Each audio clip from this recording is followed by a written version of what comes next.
दरअसल होता क्या है कि जो भी नाटो सदस्य देश होता है उसमें अमेरिका अपने सैनिक अड्डे स्थापित करने का अधिकारी हो जाता है। नाटो मेंबर बनते ही अमेरिका वहां पर अपना सैनिक ठिकाना स्थापित करेगा, जो रूस के लिए भविष्य में सुरक्षा की चिंता का बड़ा कारण होगा, क्योंकि परमाणु हमले की प्रतिक्रिया से वैश्विक स्तर पर गंभीर परिणाम हो सकते हैं। नमस्कार, मैं रामगोपाल जाट और आप देख रहे हैं सियासी भारत। आज हम चर्चा करेंगे 1 जून 2025 को हुए यूक्रेन के ऑपरेशन स्पाइडर वेब पर, जिसने यूक्रेन रूस के युद्ध को एक और नया खतरनाक मोड़ पर लाकर खड़ा कर दिया है। यह हमला न केवल सैन्य दृष्टिकोण से महत्वपूर्ण है, बल्कि वैश्विक शक्ति संतुलन और परमाणु नीति के संदर्भ में भी गहन विश्लेषण का सब्जेक्ट है।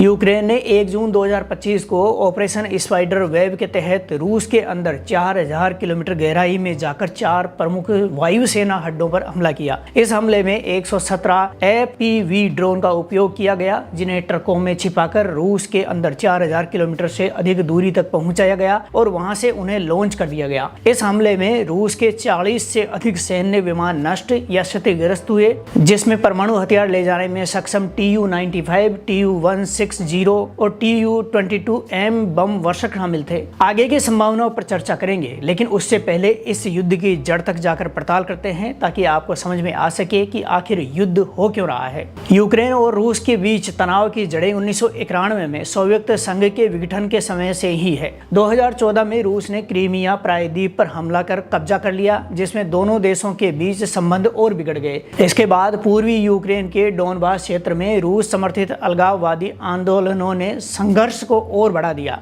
फरवरी 2022 को रूस ने यूक्रेन पर पूर्ण पैमाने पर आक्रमण किया, जिसे रूस ने विशेष सैन्य अभियान बताया। रूस की सैन्य शक्ति यूक्रेन की तुलना में कहीं अधिक है। रूस के पास लगभग 8,50,000 सक्रिय सैनिक हैं, जबकि यूक्रेन के पास लगभग 2.5 लाख सक्रिय सैनिक हैं। हवाई शक्ति के मामले में रूस के पास 772 लड़ाकू विमान सहित कुल 4100 से अधिक विमान हैं, जबकि यूक्रेन के पास केवल 69 लड़ाकू विमानों सहित कुल 318 विमान हैं। जमीनी ताकत में रूस के पास लगभग 12,500 टैंक और 30,000 से अधिक बख्तरबंद वाहन हैं, जबकि यूक्रेन के पास लगभग 2600 टैंक और 12,000 बख्तरबंद वाहन हैं। फरवरी 2022 में आक्रमण के बाद अमेरिका, ब्रिटेन, यूरोपीय संघ, जापान, कनाडा और अन्य देशों ने रूस पर व्यापक आर्थिक और राजनीतिक प्रतिबंध लगाए। इसमें रूसी तेल और गैस के आयात पर प्रतिबंध, प्रमुख रूसी बैंकों और कंपनियों पर वित्तीय प्रतिबंध और उच्च तकनीक वाले उत्पादों के निर्यात पर प्रतिबंध लगाया गया।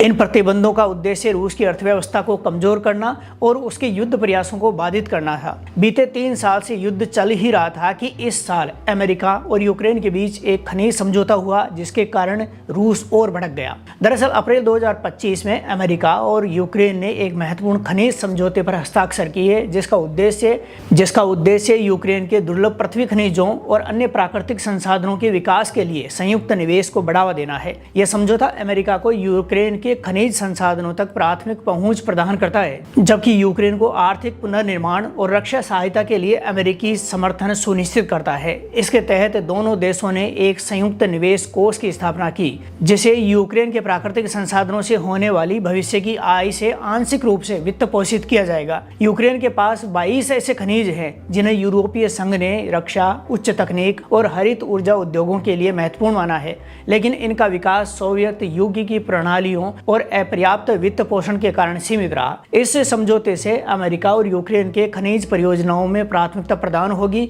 और यूक्रेन के पुनर्निर्माण निवेश में प्रोत्साहित करेगा। यूक्रेन की सरकार ने दावा किया कि समझौता यूक्रेन को यह निर्धारित करने की अनुमति देता है कि क्या और कहां खनन किया जाए। यह समझौता अमेरिका और यूक्रेन के बीच आर्थिक सहयोग को मजबूत करता है और यूक्रेन की संप्रभुता के प्रति अमेरिकी समर्थन को दर्शाता है। तो अब आप समझ ही गए होंगे कि यूक्रेन युद्ध का एक कारण नाटो की सदस्यता है, तो दूसरा यूक्रेन के प्राकृतिक खनिजों पर अमेरिका की टेढ़ी नजर है। रूस को यह पता है कि यदि यूक्रेन नाटो का सदस्य बना तो अमेरिका उसकी सीमा तक पहुंच जाएगा। दरअसल होता क्या है कि जो भी नाटो सदस्य देश होता है उसमें अमेरिका अपने सैनिक अड्डे स्थापित करने का अधिकारी हो जाता है। यूक्रेन और रूस की सीमाएं एक दूसरे से सटी हुई हैं। नाटो मेंबर बनते ही अमेरिका वहां पर अपना सैनिक ठिकाना स्थापित करेगा, जो रूस के लिए भविष्य में सुरक्षा की चिंता का बड़ा कारण होगा। दूसरी तरफ यूक्रेन को रूस एक बार फिर से खुद में मिलाना चाहता है, ताकि अपनी खोई ताकत वापस हासिल कर सके और अमेरिका उसके प्राकृतिक खजाने का दोहन नहीं कर सके।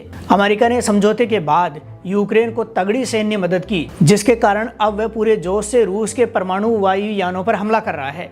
रूस की 2020 की परमाणु नीति के अनुसार उसके परमाणु हथियारों या उनकी प्रणालियों पर हमला होता है तो वह परमाणु प्रतिक्रिया का अधिकार रखता है। हालांकि विशेषज्ञों का मानना है कि रूस की प्रतिक्रिया पारंपरिक सैन्य कार्रवाई तक सीमित रहेगी, क्योंकि परमाणु हमले की प्रतिक्रिया से वैश्विक स्तर पर गंभीर परिणाम हो सकते हैं। इस हमले के समय इस्तांबुल में रूस और यूक्रेन के बीच शांति वार्ता की योजना थी। यूक्रेन ने एक शांति प्रस्ताव प्रस्तुत किया जिसमें 30 दिनों के पूर्ण युद्ध विराम, कैदियों की अदला बदली और रूस द्वारा कब्जे में लिए गए यूक्रेनी बच्चों की वापसी शामिल थी। हालांकि रूस की इस प्रस्ताव पर कोई स्पष्ट प्रतिक्रिया नहीं मिली, जिससे वार्ता की सफलता पर संदेह हुआ। इस हमले को रूस पर यूक्रेन द्वारा दबाव बनाने के तौर पर भी देखा जा रहा है। अमेरिका और यूरोपीय संघ ने यूक्रेन को समर्थन देना जारी रखा है, जिसे हथियारों की आपूर्ति से लेकर आर्थिक सहायता शामिल है। यूक्रेन को रूस का डर दिखाकर अमेरिका ने उसके साथ अपने पक्ष में समझौता करके गेम खेला है। रूस इस खनिज का खुद दोहन करना चाहता है। यदि रूस ने यूक्रेन पर एटमी हमला किया तो अमेरिका और यूरोप मिलकर यूक्रेन के पक्ष में खुलकर सामने आ सकते हैं, जिसके बाद चीन भी रूस के पक्ष में खड़ा होगा। चीन के साथ ही उत्तर कोरिया के भी साथ होने की संभावना है। तीनों ही देशों में डेमोक्रेसी नहीं है, यानी तीनों ही राष्ट्राध्यक्षों की जनता के प्रति जवाबदेही नहीं है। अमेरिका अपने हित साधना चाहता है, जबकि यूरोप को डराकर अपने साथ रखता है। यही नीति उसकी पूरे विश्व में चल रही है। पाकिस्तान को भारत का डर दिखाकर रखता है, जबकि कई छोटे देशों को अमेरिका ने बड़े देशों का डर दिखाकर समर्थन बना रखा है। बड़े देश हमेशा छोटे देशों का ऐसे ही इस्तेमाल करते हैं। चीन भी कई देशों के साथ इसी नीति पर काम कर रहा है। यूक्रेन की इस कार्रवाई ने ये स्पष्ट कर दिया है कि वह अपने क्षेत्रीय अखंडता और संप्रभुता की रक्षा के लिए किसी भी हद तक जा सकता है। अब दुनिया की निगाहें रूस की प्रतिक्रिया पर टिकी हैं, जो इस युद्ध के भविष्य को निर्धारित करेगी। इस हमले के बाद रूस की खुफिया एजेंसी FSB, जिसे पुतिन ने KGB की विरासत के रूप में स्थापित किया था, की क्षमताओं पर भी गंभीर सवाल उठे हैं। रूस की सुरक्षा एजेंसियां इस हमले को रोकने में विफल रही हैं, जिससे उसकी पोजीशन पर संदेह उत्पन्न हुआ है। इसके अलावा यूक्रेन की सिक्योरिटी सर्विस और अन्य एजेंसियां रूस के अंदर अस्थिरता फैलाने के लिए साइबर हमलों और अन्य गुप्त ऑपरेशनों का सहारा ले सकती हैं। इस घटनाक्रम ने यह भी स्पष्ट कर दिया है कि युद्ध अब केवल पारंपरिक सीमाओं तक सीमित नहीं रहा है, बल्कि टेक्निकल और रणनीतिक चतुराई ने इसे एक नए स्तर पर पहुंचा दिया है। यूक्रेन की इस कार्रवाई ने न केवल रूस को सैन्य रूप से झटका दिया है, बल्कि वैश्विक मंच पर इसकी उपस्थिति को भी चुनौती दी है। इसलिए ये आवश्यक है कि अमेरिका, भारत, चीन, फ्रांस, जापान, ब्रिटेन जैसे ग्लोबल लीडर्स इस स्थिति को गंभीरता से लें और शांति स्थापित करने के लिए ठोस कदम उठाएं, ताकि परमाणु युद्ध की आशंका को टाला जा सके। इस विश्लेषणात्मक चर्चा में शामिल होने के लिए धन्यवाद। यदि आपकी कोई प्रश्न हो या आप किसी विशेष पहलू पर और अधिक जानकारी चाहते हैं तो कृपया टिप्पणी करके बताएं। हम आपके विचारों और प्रश्नों का स्वागत करते हैं।